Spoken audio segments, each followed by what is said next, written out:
তোমরা চাকরির পিছনে দৌড়াবে না, চাকরি তোমাদের জন্য না। ওয়ারেন বাফেট বলেছে চাকরির যে বেতন, এই বেতন হচ্ছে একটা বিষ, যে বিষ দিয়ে মানুষের স্বপ্নকে বিক্রি করে দেয়। তোমরা এক একজন এক একটা উদ্যোক্তা হও, তোমরা বড় ব্যবসায়ী হও।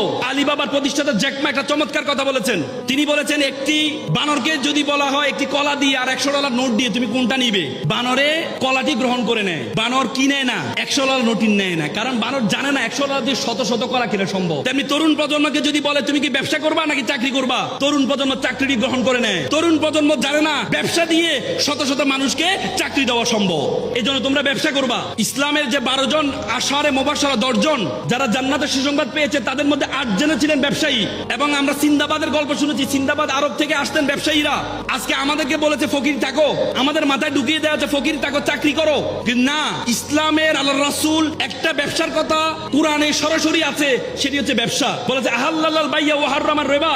এই জন্য তোমরা গরিব, তোমাদের মাথার মধ্যে ঢুকিয়ে দিয়েছে চাকরি করো না, তোমরা এক একজন উদ্যোক্তা হবা, এক একজন ব্যবসায়ী হবা। যদি ব্যবসায়ী হতে পারো তাহলে তোমরা এক এক জায়গায় গিয়ে রাজ করতে পারবা।